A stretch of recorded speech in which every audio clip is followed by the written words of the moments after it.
અને ઘટના એવી ઘટી, દેવતાઓ દર ભટકવા માંડ્યા. ભગવાન નારાયણની પાસે આવ્યા. ભગવાન નારાયણ કહે છે આનો એક જ રસ્તો છે, દૈત્યોની સાથે દાનવોની સાથે સંધિ કરો અને સમુદ્ર મંથન કરો. જો સજ્જનો કથા મને તમને ઉપદેશ કરે છે, તમારે સારું કામ કરવું હોય ને ત્યારે તમારા વિરોધીઓને તમારી સાથે જ રાખવા. યાદ રાખજો, વિરોધી સામે નહીં સારો, સાથે સારો. આ કથા ઈ શીખવાડે છે. શું કીધું ભગવાને? કે દૈત્યો દાનવોની સાથે તમે સંધિ કરો, સમુદ્ર મંથન કરો.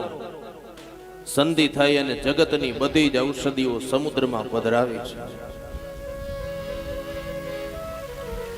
મેરુ પર્વતનો રવૈયો બનાવવામાં આવ્યો અને વાસુકી નાગના દોરડા બનાવ્યા. એક બાજુ દેવતાઓને, એક બાજુ દાનવો, દૈત્યો. સમુદ્ર મંથન થાય અને સમુદ્ર મંથનની શરૂઆત કરીને ત્યાં તો પ્રથમ ગ્રાસે મક્ષિકા, પહેલા જ કોળીએ માખી આવે. કાલકૂટ નામનું હળાહળ વિષ નીકળ્યું. નો દેવો લેવા તૈયાર થાય, નો દાનવો લેવા તૈયાર થાય. હવે કરવું શું? અને એ વખતે આવ્યા છે બધા ભગવાન મહાદેવની પાસે. મહાદેવને પ્રાર્થના કરી કે પ્રભુ, આ કાલકૂટ વિષ નીકળ્યું, જગતના રક્ષણ માટે, દેવોના કલ્યાણ માટે મહાદેવે એક ક્ષણનો વિલંબ કર્યા વગર એ કાલકૂટ વિષને હાથમાં લીધું અને ભગવાને પોતાના કંઠની અંદર ધારણ કર્યું. ભગવાનનું એક નામ પડે, નીલકંઠ. ભાવ और प्यार के साथ जय जयकार बोलिए श्री नीलकंठ महादेवनी जय. પણ હવે ઘટના એવી ઘટી, ઝેર છે ને ઘાટું હતું. સાંભળજો ધ્યાનથી બધા. ઝેર કેવું હતું? ઘાટું હતું. ઘાટું હતું ને એટલે ભગવાન પી ગયા, કંઠમાં ધારણ કર્યું તોય હાથમાં ચોંટેલું રહ્યું. એટલે ભગવાનને જળની જારી મગાવી, હાથ સાફ કર્યા અને પૃથ્વી ઉપર જળ પધરાયું તો એમાંથી ઝેરી સર્પો અને ઝેરી જાનવરો બન્યા છે. મહાદેવે ફરીવાર નજર કરી કે હજી થોડુંક ચોંટેલું છે. પાછી જળની જારી મગાવી, હાથ સાફ કર્યા, પાછું પૃથ્વી ઉપર પધરાયું તો એ ક્યાં ગયું ખબર? ક્યાં ગયું? મારે એડવોકેટ સાહેબ દાંત કાઢવા માંડ્યા, એને ખબર લાગે ક્યાં ગયું. આપણે નથી કહેતા ફલાણો માણસ ઝેરી બહુ, ઈ એમાં ગયું.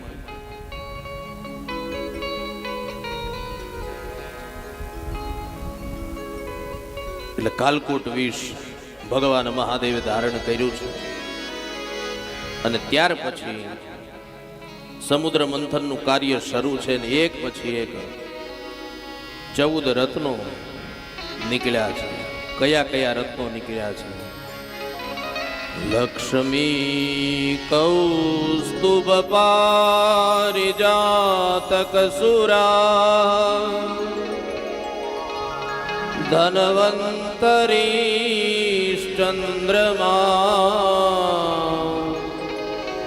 ગાવઃ કામદુદાસુરા સુરેશ્વર ગજો બ્રહ્માદિદેવાંગના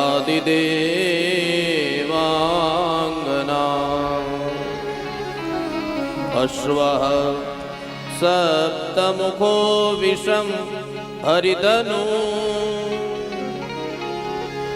શંખો મૃતમ ચાંબુદે રત્નાની ચતુર્દશ પ્રતિદિનમ કુર્વન્તુ વૈ મંગલમ. 14 રત્નો નીકળ્યા છે એક પછી.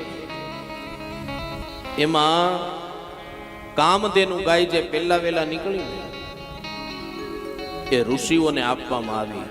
કથા મને ને તમને ઉપદેશ કરે છે, આપણી આવકનો પહેલો ભાગ હંમેશને માટે પરોપકાર અર્થે વાપરવો જોઈએ.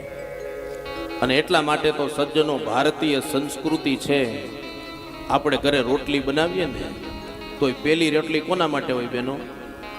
હે, જોરથી સમજાતો, મારે કાનનું થોડું કાચું છે, જોરથી હજી. ગાય માટે.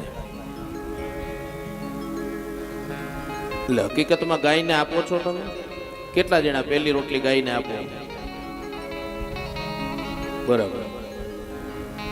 હાથ ઊંચો કર્યો એના માટે તો હાલો ઓકે, પણ જેણે હાથ ઊંચો નથી કર્યો ને આ વાત એના માટે છે. પહેલી રોટલી જે લોકો ગાયને ન આપે ને એ લોકો શું કરે? પોતાના ઘરવાળાને પહેલી રોટલી સીધી બેસાડી દે કે ચાલો ગરમા ગરમમાં પહેલી રોટલી તમે. એટલે અમારા ભાઈઓ બિચારા એ રોટલી ખાઈ ખાઈને ગાય જેવા થઈ ગયા છે. અને છેલ્લી રોટલી કોના માટે હોય બેનો? કોના માટે છેલ્લી રોટલી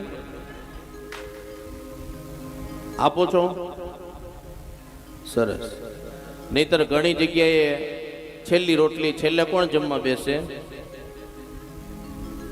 સમજી ગયા ભાઈ લાઠીવાળા, મારે અડધું તો પૂરું જ ન કરવું પડ્યું. બોલો, વાહ. એટલે પહેલો ભાગ છે એ પરોપકાર અર્થે કાઢવો. 14 રત્નો નીકળ્યા છે. દેવતાઓએ અને દાનવોએ રત્નોને વહેંચ્યા છે.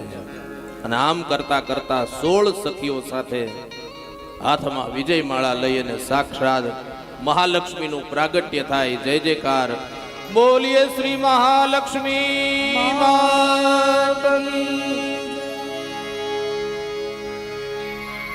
હાથમાં ફૂલની માળા વિજય માળા છે. બધાને ખબર પડી ગઈ કે આ લક્ષ્મી કોઈને પરણવા ઈચ્છે છે, પણ બધા પરણવા ઈચ્છે છે લક્ષ્મીને. તો નસીબમાં હોય બાપુ એને લક્ષ્મી પ્રાપ્ત થાય. એટલે 16 સખીઓ સાથે લક્ષ્મીજી, લક્ષ્મીને ખબર પડી ગઈ કે બધા મારી સાથે પરણવા ઈચ્છે છે. લક્ષ્મીએ કીધું કે કામ કરો, મોટી લાઈન કરો. અને હરેશભાઈ આમાં એવું લખ્યું છે,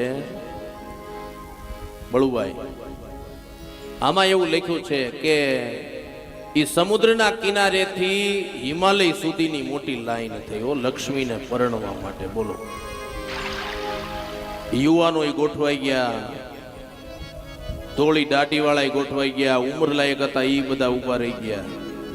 લક્ષ્મીજીએ કીધું કે મોટી લાઈન કરો, મને જે યોગ્ય મૂર્તિઓ લાગશે એને હું વિજયમાળા ફૂલમાળા અર્પણ કરીશ અને એની સાથે હું લગ્ન કરીશ. એક પછી એક બધા વ્યક્તિને લક્ષ્મીજી રિજેક્ટ કરતા ગયા અને છેલ્લે ભગવાન નારાયણ ઉભા છે. અને આમાં એવું લખ્યું છે સજ્જનો કે નારાયણે લક્ષ્મીજીની સામે નથી જોયું, પોતાના ચરણ ઉપર ભગવાનની નજર છે. ભગવાન નારાયણને ખબર જ છે કે આ કેસ આપણો છે, પછી હું કામ ખોટી માથાકૂટ કરવી. પોતાના ચરણ ઉપર નજર રાખે છે. પણ સજ્જનો આ કથાનો આધ્યાત્મિક અર્થ ઈ છે, પોતાના ચરણ ઉપર નજર રાખી એનો મતલબ ઈ થાય કે મારું ને તમારું આ ચરણ જો પવિત્ર હશે ને તો લક્ષ્મીજી આપોઆપ મારા ને તમારા ઘરે આવશે. અને એ વખતે ભગવાન નારાયણને જોયા લક્ષ્મીજીએ. શંખ ચક્ર ગદા પદ્મ વનમાળાથી સુશોભિત છે. એક ક્ષણનો વિલંબ કર્યા વગર મહાલક્ષ્મીએ વિજયમાળા ભગવાન નારાયણને અર્પણ કરી. ભગવાનનું એક નામ પડે, લક્ષ્મી નારાયણ ભાવથી જય જયકાર કરે. બોલીએ શ્રી લક્ષ્મી નારાયણ દેવની.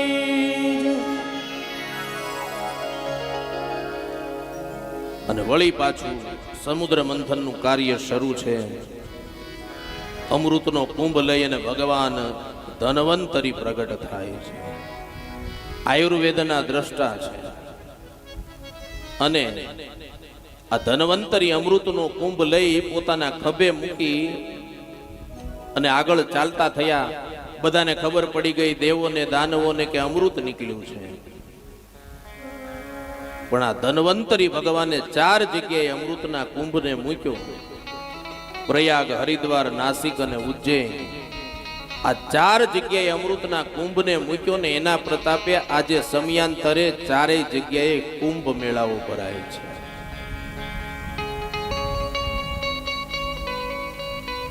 દૈત્યોએ અમૃતના કુંભને આંચકી લીધો અને એ જ વખતે ભગવાન દૈત્યોને મોહ પમાડવા માટે મોહિની રૂપ ધારણ કરે. સુંદર મજાના રૂપને ધારણ કરી દૈત્યોની પાસેથી અમૃતનો કુંભ લઈ અને મોહિની નારાયણ કહે છે, 2 પંગત કરો, એક દેવોની ને એક દાનવ. આ અમૃત છે ને એ બહુ ઘાટું છે ને ઘાટો ભાગ છે ને એ નીચે છે. ઉપરનો આછો ભાગ છે ને એ પેલા દેવતાઓને આપી દઉં, પછી તમને ઘાટું અમૃત પીવરાવું. 2 લાઈન પંગત થઈ. મોહિની ભગવાન મોહ પમાડતા દેવોને અમૃતનું પાન કરાવે. પણ રાહુ નામના દૈત્યને ખબર પડી ગઈ કે આમાં કંઈક કપટ થાય છે. દેવોની લાઈનમાં આવીને બેસી જાય અને એ વખતે અમૃતનો કુંભ મોહિની ભગવાને નમાયો. રાહુના હાથમાં અમૃત આવ્યું, અમૃતનું પાન કરે. ભગવાનને ખબર પડી ગઈ, રાહુએ અમૃતનું પાન કર્યું. સુદર્શન ચક્રને છૂટું મૂક્યું. રાહુના શરીરના 2 વિભાગ થયા, જેને નવગ્રહોની અંદર સ્થાન મળ્યું. એક રાહુ અને બીજો કેતુ. દેવતાઓને અમૃતનું પાન કરાયું.